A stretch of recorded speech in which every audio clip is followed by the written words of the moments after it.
Scooby and Shaggy go make some sandwiches. Oh yeah, this is a Jabberjaw movie! But he comes across the lake monster as well as some wardrobe cameos.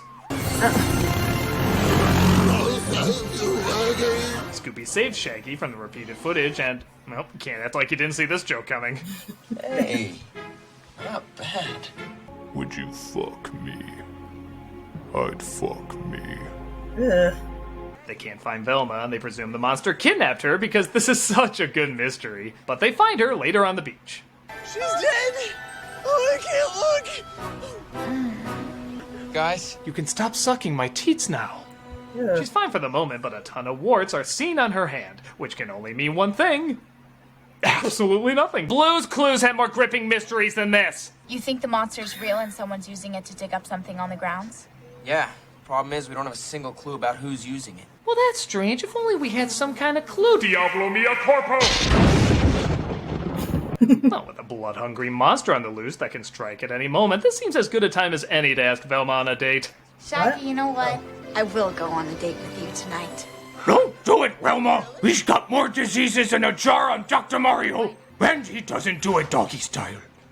Speaking of which, Scooby tries to help Shaggy get ready while dusting himself off as well. I'm gonna have to fly solo on this one tonight.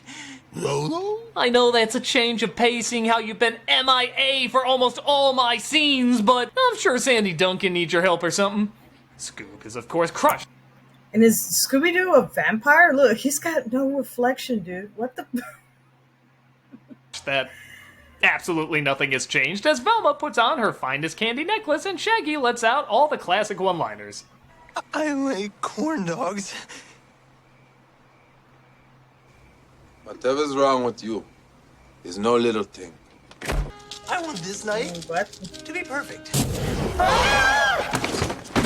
Oh, that was weird. Back to this possessed monster mystery we can't solve. Ever since we've been here, I just haven't felt like myself. I mean, am I the only one who finds it strange none of these meals are served in skulls? What? Scooby sneaks in as the waiter and Shaggy tries to shoo him off. But would you do it for a Scooby snack? I can't be bought. Aside from practically anything that can be bought. Shaggy tries giving Velma another moonstone he found and she's instantly drawn to it, saying she suddenly has to go. Coincidentally, the lake monster goes after Fred and Daphne shortly after. A part of me likes this callback to the Scooby-Doo intro where a monster hand tries to grab Daphne. But it's a little odd in this version how there's not another attempt. Like, gotcha, The depressions of life will get her. Fred and Daphne are locked in a room that starts filling with water. Seems as good a time as any to bring up dating issues. Why don't we call one of those guys we were playing tennis with? Maybe he'd know what to do. I knew it! You are jealous! Yeah, maybe I am. Hey, you know what's good for that? Not dying. Not dying is great for that. They manage to get out and, well, why not follow a decades-old sitcom cliche with another? I at least buy that Scooby and Shaggy are actual jilted lovers. Excuse me, you are on my side of the room. Don't make me, I don't know, Pee on you. How does he socially operate in this world? As much as I mock the bad detective work, I will admit I didn't catch on to this. Remember that creepy old general store we stopped at? It was called Trauberg's. If you spell Trauberg backwards, you get grubwort. The mirror was even nice enough to grammatically correct it for us. They go to the owner of the general store and chase her down. In here. I heard her, ah ha ha ha ha, this way. Of course, we get the hallway of doors chase. Can't a villain ever haunt a studio apartment? And they finally catch her. It's you? What? Like it can be. Okay, I'll give the film credit. I really thought it was going to be Velma, but they cleverly manipulated you. No, of course it's Velma. That's 5 Scooby-Doo mystery movies that virtually have no mystery. No one can stop me.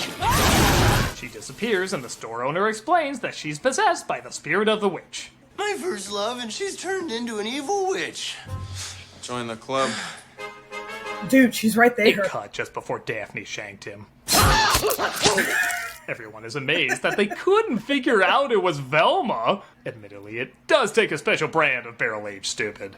I can't believe we missed it. I guess we were all just too wrapped up in our own little dramas to catch the really big one going on. Drama, uncontrollable sex lust, they're practically the same thing. She did say horny earlier, didn't she? They make it to the cave where she's hiding and discover she's been making even more Battletoads. I also have to admit Shaggy's plan for how to stop her is surprisingly pretty funny. If you got a plan, Shaggy, go for it. Okay.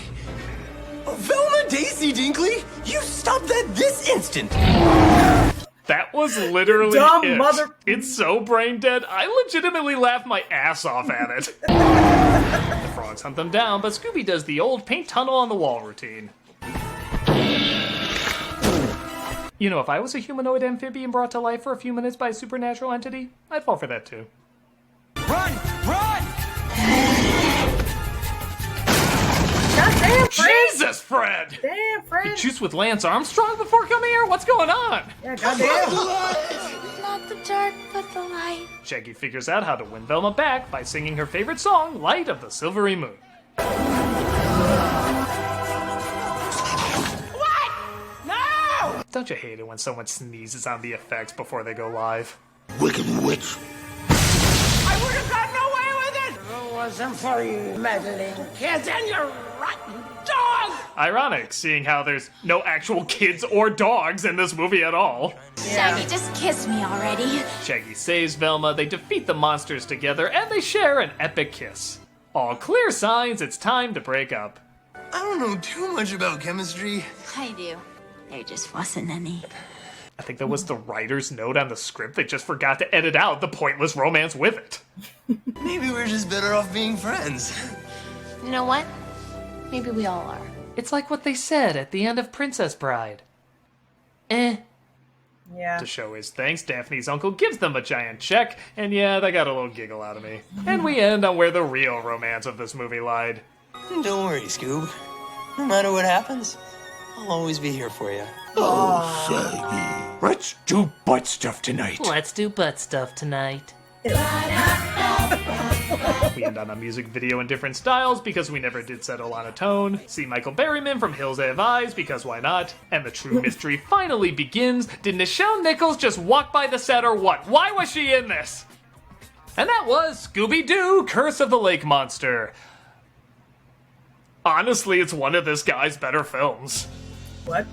Do I recommend it for adults? No. But it's not meant for adults. It's clearly meant for kids. And as kids' movies go, it's mostly fine.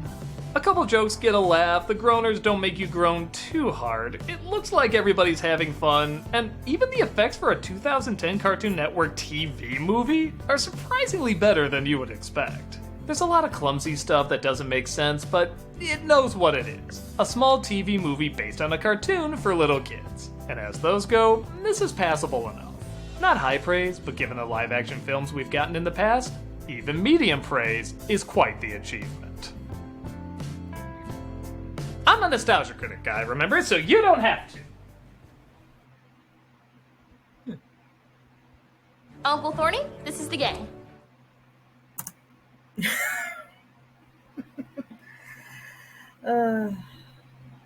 But it's like he said, you know, it's made for kids. It's meant for kids. But of course, again, it's like there are movies out there that are meant for kids, but also adults enjoy them too. You know, like Shrek, for instance. You know, I remember being a little kid. Me and my older siblings, like, man, we enjoyed that movie. That movie was, you know, it was funny. It, of course, had some adult jokes that flew over my head that I didn't get at the time, but still funny. You know, that is a pretty lame excuse to say that, oh, the movie's bad because, oh, it was made for kids. But I mean, just because, you know, it's made for kids doesn't mean it has to be bad. Like, but anyway, I mean, what can you do? It's not my cup of tea, but, you know, I'm sure that, you know, if anybody else out there likes it, that's okay, you know. Anyway, that's it. That's my reaction to Scooby-Doo, Curse of the Lake Monster by Nostalgia Critic. Everyone take care of yourselves and each other, and I'll see you in the next one. Bye.